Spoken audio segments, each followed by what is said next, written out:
स्वागत है आप सभी का हमारे इस वीडियो पे। इस वीडियो पे हम आपको क्लास 12th सब्जेक्ट फिजिक्स के चैप्टर सेकंड जिसका नाम कैपेसिटर है, हम उसके अगले पार्ट के बारे में चर्चा करेंगे।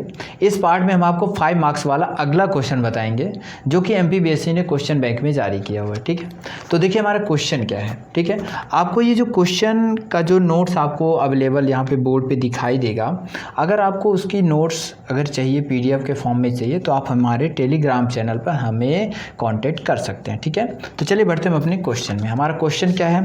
हमारा क्वेश्चन है what do you mean by capacitor. Capacitor से आप क्या समझते हैं? डिस्क्राइब इट्स प्रॉपर्टी, उसकी प्रॉपर्टी बताना है। Derive an expression for parallel plate capacitor. Parallel plate capacitor की जो एक्सप्रेशन है उसको डिराइव करना है। और right the condition depend on it, और हमें उन कंडीशंस के बारे में बताना है जो उस पर डिपेंड होती हैं।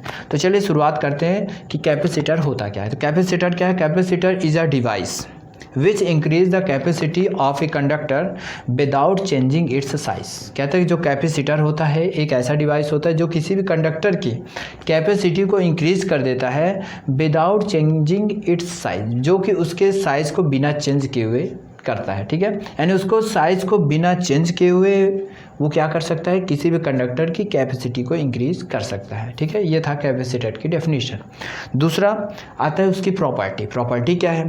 तो कैपेसिटर की प्रॉपर्टी क्या होती है? तो चलिए पहला आपको क्या दिया है पॉइंट।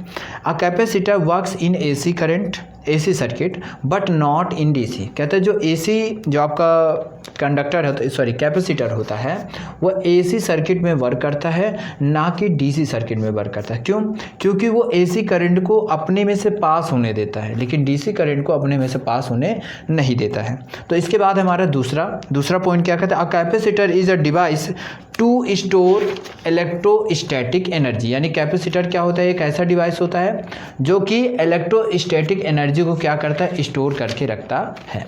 ठीक है, तो ये था हमारा प्रॉपर्टी और कैपेसिटर की डेफिनेशन। अब हम बढ़ते हैं अगले हमारे जो ऑप्शन है, हमारा अगला जो प्रश्न है, हमारा अगला प्रश्न है कि जो आपका पहला प्लेट कैपेसिटर होता है, जो पहला प्लेट कैपेसिटर होता है उसका जो डेरिवेशन है, उसका डेरिवेशन क्या है?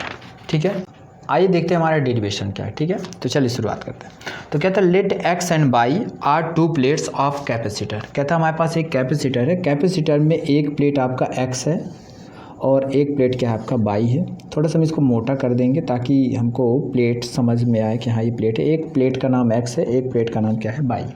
क्या कहते हैं? कहता है कि एक्स एंड वाई प्लेट्स, कहता है the area of each plate is a. कहता है कि ये आपका प्लेट, ये आपका प्लेट, दोनों का जो एरिया है वो हमको क्या दे दिया है? ए दे दिया है। ठीक है, दोनों का एरिया ए है। कहता है on giving a charge plus q to the X plate and a charge minus q induced on the inner surface of Y plate. कहता है जैसे ही हम एक्स को प्लस चार्ज क्या करते हैं? देते हैं, तो कहता है कि जो आपका बाई प्लेट है, बाई प्लेट के इनर सरफेस पर निगेटिव चार्ज क्या हो जाता है? इंड्यूस्ड हो जाता है। और क्या कहता है? And charge Q induced on the it's outer surface. और कहता है जो चार्ज प्लस क्यू है इसके आउटर सरफेस पर क्या हो जाता है? प्रोड्यूस हो जाता है। फिर क्या कहता है? On it's outer surface. कहता है on earthing by plate it become negatively charge. कहते हैं जब हम इसको अर्थिंग कर दें, अर्थिंग मतलब इसको हम अर्थ से क्या कर देते हैं? जोड़ देते हैं, तो सिर्फ इस पर क्या बच जाता है बेटा? ये सिर्फ अर्थिंग से जोड़ने पर ये पूरा आपका क्या हो जाता है? Negatively charge. ठीक है, अब क्या कहता है? कहता है the surface density of X and Y plate are respectively sigma and minus sigma. कहता है कि जो आपका ये पॉजिटिव प्लेट है इसका जो सरफेस डेंसिटी है उसको सिग्मा लेते हैं और इसकी डेंसिटी को क्या ले लेते हैं? Minus sigma. ठीक है, अब आगे कहता है if the distance between the plate is D. और कहते हैं यदि जो डिस्टेंस है इन दोनों के बीच की हम क्या ले लें? डी ले लें। ठीक है, अब डी हमने ले लिया। अब क्या करना है आपको? एक ऐसा यहाँ पे पॉइंट लेना है। अब इस पॉइंट के कारण आपको एक बार एक्स प्लेट के कारण पता करने की इंटेंसिटी कितनी है, एक बार बाई प्लेट के कारण क्या होती है इंटेंसिटी। ठीक है, तो एक बार हम एक्स की वजह से लेंगे और एक बार हम किसकी वजह से लेंगे? बाई की वजह से। देखिए क्या मिलता है हमको। कहता है the intensity of electric field at point P due to X plate. तो एक्स प्लेट की वजह से जो इलेक्ट्रिक फील्ड इंटेंसिटी होती है, यानी उसको हम क्या बोल देंगे? ई एक्स। वो कितनी हो जाएगी? वो हो जाएगी sigma upon 2k epsilon not. ठीक है, ये किसकी वजह से? एक्स प्लेट की वजह से। और इसी तरह बाई प्लेट की वजह से इस पॉइंट पी पर जो आपका इलेक्ट्रिक फील्ड इंटेंसिटी है वो कितनी हो जाएगी? ये भी हो जाएगी आपकी 2k एप्सिलॉन नॉट। तो आपने क्या देखा कि हमने दोनों की वजह से निकाला, दोनों का वैल्यू क्या आ जाती है, सेम आती है, ठीक है। इसको इक्वेशन सेकेंड दे, इसको फर्स्ट, इसको सेकेंड।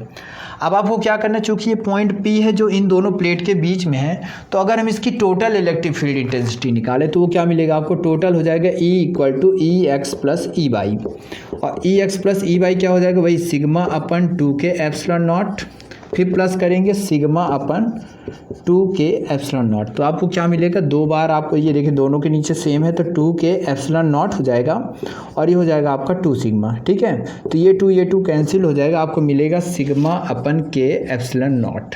ये किसकी वैल्यू आपको मिले, E। इसको दे देंगे इक्वेशन नंबर 3, ठीक है। तो हमने दे दिया इक्वेशन नंबर 3। अब आगे बढ़ते हैं। तो आगे क्या कहता है कि the potential difference between the plate X and Y। कहता है कि अब देखिए इस पे पॉजिटिव चार्ज है, इस पे नेगेटिव चार्ज है, तो देखिए दोनों में कोई ना कोई तो डिफरेंस होगा इनके पोटेंशियल में। तो अगर कहते हैं इनके बीच का जो आपका X प्लेट और Y प्लेट है, इन दोनों के बीच का जो पोटेंशियल डिफरेंस है, अगर उसको हम क्या ले ले V, तो V क्या होगा, तो जो पोटेंशियल डिफरेंस V होगा वो इलेक्ट्रिक फील्ड इंटेंसिटी के, ठीक है, और जो इनके बीच की डिस्टेंस है दोनों के प्रोडक्ट के क्या हो जाएगा, इक्वल हो जाएगा। तो हम क्या करेंगे, यहाँ पे हमको E की वैल्यू क्या मिली थी, sigma upon K epsilon not, उसकी वैल्यू को हम यहाँ पे क्या कर देंगे, पुट अप कर देंगे, और साथ में हमको क्या मिल जाएगा, D। इसको दे देंगे हम इक्वेशन नंबर 4। तो उम्मीद है कितना आपसे बनेगा ही, ठीक है। तो आप ध्यान से इसको समझिएगा, ठीक है। और अगर आपको नहीं समझ में आता तो एक बार दो बार हमारी इस वीडियो को जरूर देखें, ठीक है। तो चलिए आगे देखते हैं। कहते हैं on substituting in V in C = Q upon V। आपने देखिए जो C था, कैपेसिटी का जो कैपेसिटी ऑफ कैपेसिटेंस का आपने जो फार्मूला पढ़ा है, कैपेसिटेंस का फार्मूला क्या पढ़ा था, C इक्वल होता है Q अपन V। हम क्या करते हैं, इसी कैपेसिटेंस के फार्मूले में हम क्या करते हैं, V को रखते हैं, यानी V के स्थान पे हम इस पूरी वैल्यू को पुट अप करते हैं। तो आपको मिलेगा Q अपन, ये आपका क्या हो जाएगा, sigma D upon K epsilon not. तो ये K एप्सिलॉन नॉट कहाँ चला जाएगा, ऊपर। तो जब ऊपर जाएगा तो आपको मिलेगा Q K epsilon not sigma D, ठीक है।